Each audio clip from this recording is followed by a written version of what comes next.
Alrighty, so today we are going to interview Joy Kauf. So Joy, how did you get started as a channeled healer? Well, that's a really interesting question. To really be honest about it, I had some psychic abilities even as a small child. I used to feel ghosts or spirits around me. I could feel this energy around me that put me on a path to thinking I was probably losing my mind at one point. And what ended up happening, believe it or not, is one day I had enough of the ghost or the spirits, and I think I was about 21 years old, and I literally stomped my foot and said, I have had enough. It is time for you to leave, and I command that my guardian angel show up. And what I noticed is the vibration shifted, and when that vibration shifted to a very high vibration, I felt like I could feel my guardian angel, or my angel was really close to me. And I wanted to know what this was really all about. My first getting started with this would have to be that I read every book at that time. Believe it, back then we didn't really have the internet to do any kind of research. So anything that we wanted to learn about, we had to sort of have spirit lead us to it.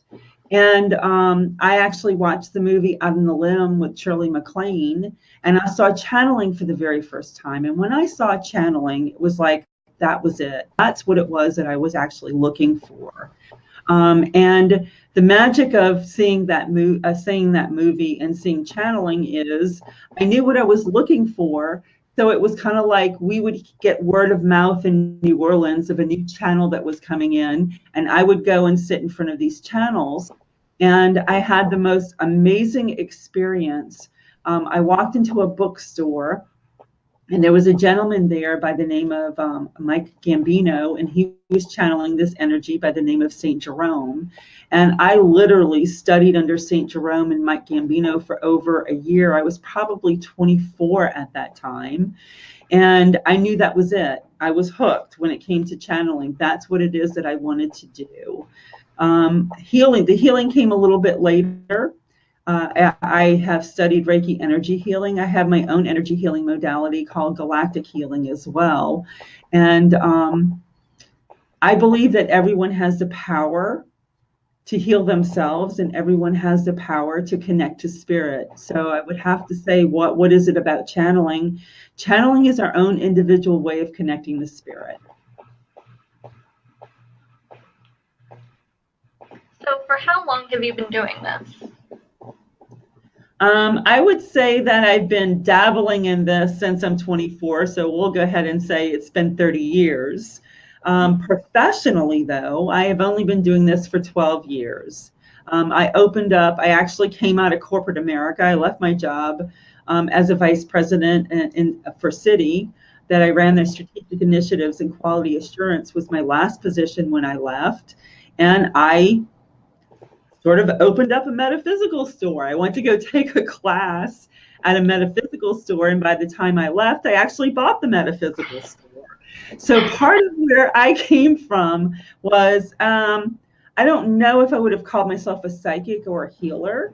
I didn't know that that's what I was or was doing my whole entire life when I was getting the information that I was receiving. But I knew I wanted to open a metaphysical store, and I ended up buying a metaphysical store. And I've kind of let spirit lead me from that point forward. So what is your motivation for doing this? My motivation is to let people know they're not crazy. I mean, that is really pretty much it in a nutshell. I knew going through this process of information that I was receiving that I could not really explain where the information was coming from, what I was receiving, and how I was receiving it. I come from a place where some people are they hear it, and some people see it. They're clairvoyant. I am what they called, I know. I can't even describe it. I go into that space of just knowing. And to me, that was a very difficult thing to wrap my mind around. I would get messages all the time, but they were more like thoughts that would come into my head. That was a voice that seemed different than mine because it was not coming from a place of our ego voice of judgment, of saying you have to, you should, you need to, you better do this, you better do that. It would just be this voice that says, have you thought about taking this class? Have you thought about this? Or, you know, you should try to go to this place at this particular time. And I didn't realize that was my guides, that was my angels that were speaking to me. So my motivation of why do I do this, it's kind of like to remind people that they have two voices in their head.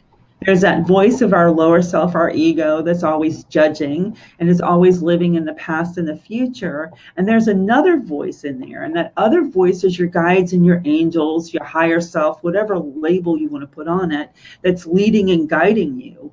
And I know that all of us have those moments in our life where we get that premonition, or we get that psychic nudge, or we get spirit leads us somewhere. So my motivation is to help everyone realize that they're connected to spirit and how to listen to those voices to help guide them through their life. So on connecting with spirit, how do you connect with spirit? That's an interesting question. You know, I feel like I'm always connected. I'm always connected to spirit. I always get the information of what it is that I'm looking for. I would have to say, but my first steps of connecting to spirit, I kind of live this life. I'm in this, you know, like 5 days a week. I'm always listening to the guidance that I receive. But when I first started, I would have told you I didn't hear spirit at all, or I was never connected to spirit. So I would say meditation. You know, meditation is probably the strongest way to build that connection. And what do I mean by that? We all kind of get caught in our head about not being able to meditate, or things are too busy. I mean, create a sacred space and sit in a seat and literally just sit in silence for about 5 minutes. You know, when you turn around, and it doesn't need to be long, it needs to just be every day. Have a practice where you get out of your own life. You know, you don't worry about whether you can pay the bills, or you don't worry about this, or you don't worry about that, or what your kids are doing, or what you're going to do tomorrow. It is really about just getting into the present moment and sit in silence for about 5 to 10 minutes and just feel that energy. Allow your guides and your angels to blend. What happens is they blend their energy with you.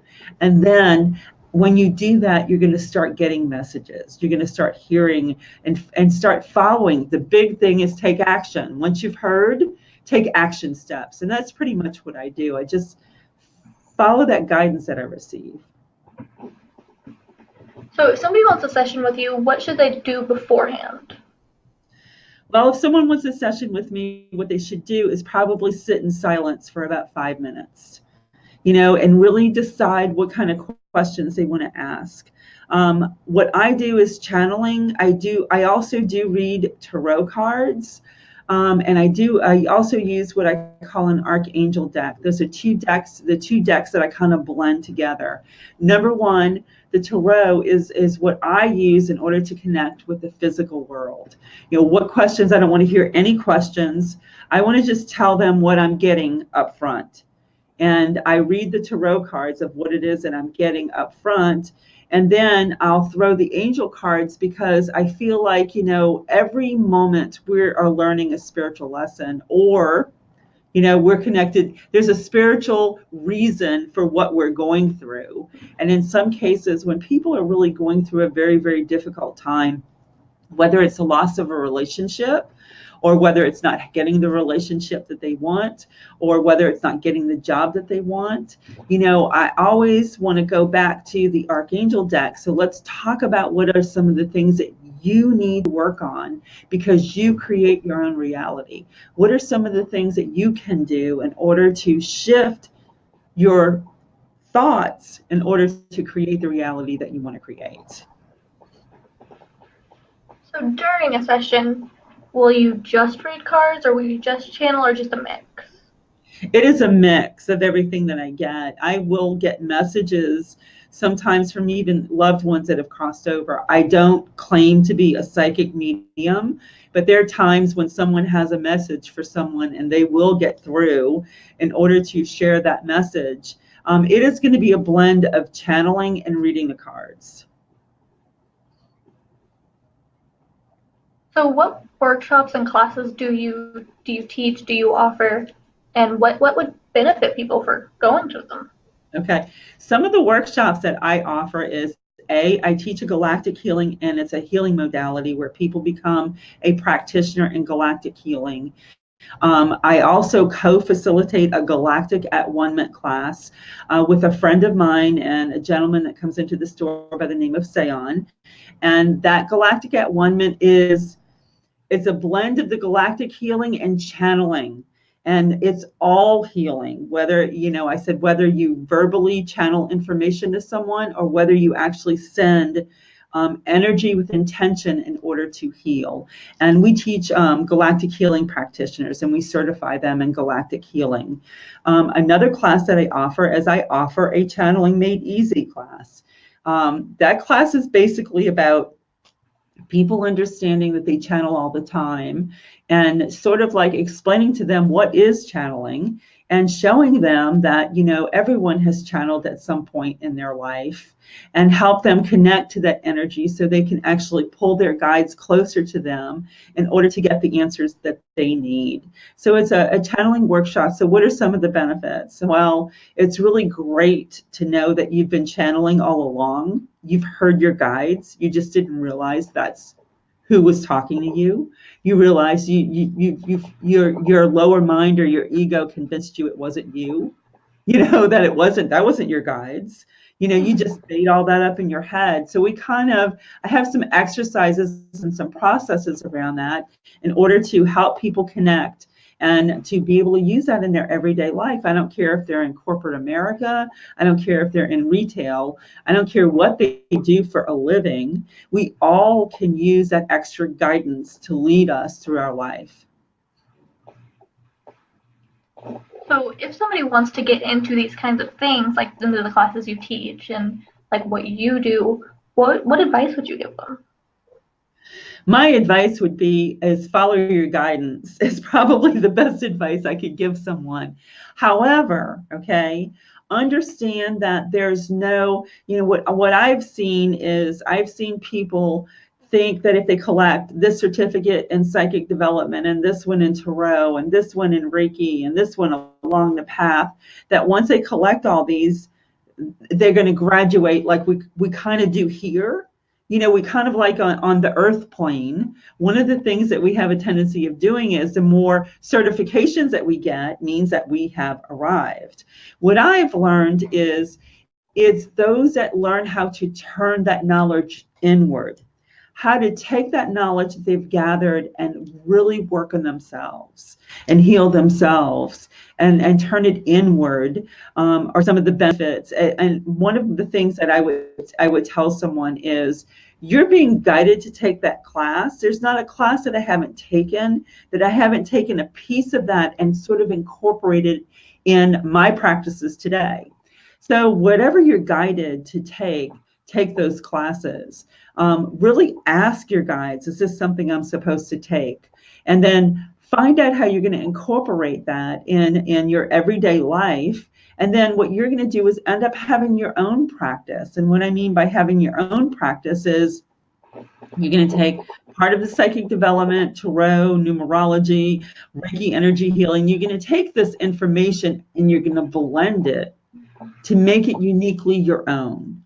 So make what it is that you've learned and make it uniquely your own.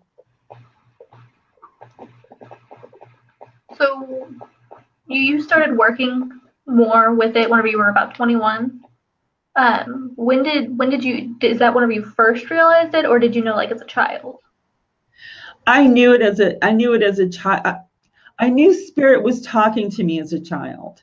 And I would have to say the very first, let's just kind of talk about what was the first situation that happened to me where I knew that I was getting a message.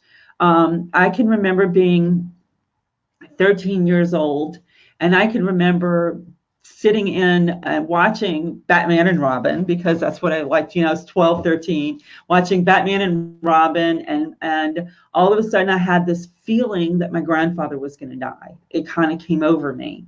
And I'm saying, no, you can't go. You can't go, because my aunt was pregnant. I said, your grandchild will never know who you are if you leave. You can't go. And then 5 minutes later, my uncle comes in and he turns off the TV set and he says, I have to tell you guys something. And I knew that my grandfather passed away, and I already knew that because I was already connected to him and I was already talking to him. And after he passed away, like, there are many times I would turn to the door and like say, Papa, because I heard him walking down the hallway, and then I would realize he was already gone. And then there were other times when spirit would talk to me, and I'll talk a little bit about that. I used to have this, it was this weird thing. When I moved in with my parents, and we moved into a new house for the first time, it had this saying on the wall, and it was like, it was a saying, it was the serenity prayer. God grant me, the wisdom to know. It's similar to know what I can change and not change what and that serenity prayer was the only thing that happened to be on the wall in my bedroom. And the whole house was stripped because the people were killed in a plane crash. So wasn't the best place for me. But what happened was, this was on the wall. In my confirmation, that was a prayer that was in the back of it.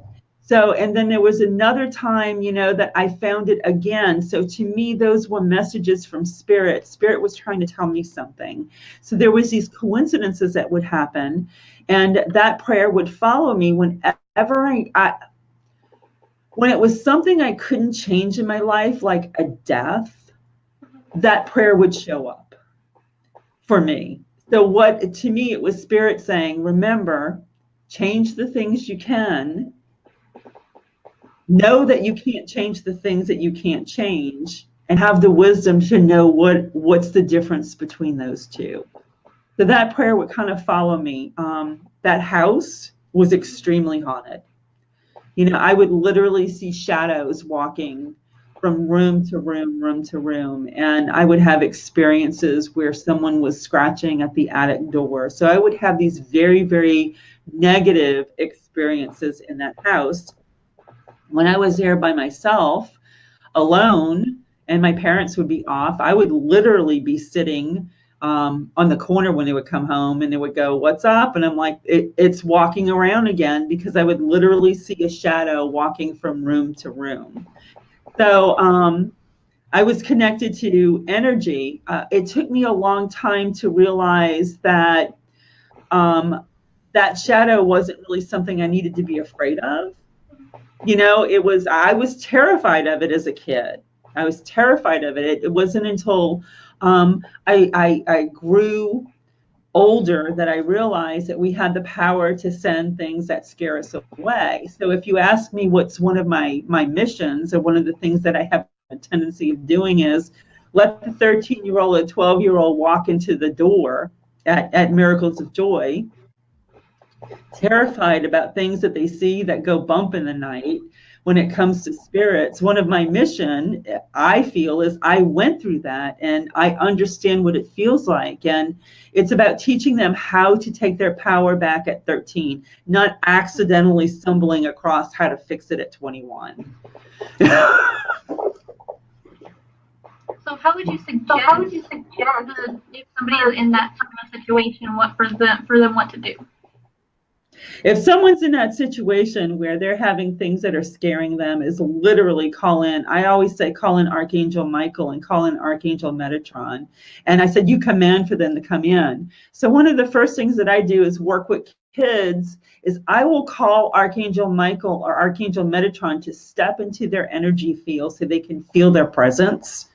And immediately those kids can feel it. It's a powerful feeling that they feel in their auric field when they step in. So I tell them, I said, if you feel like you don't have the power to send something away because you don't feel strong enough, call in Archangel Michael and ask him to take that away from you and to send that away until you learn what you want to work with and what you don't want to work with.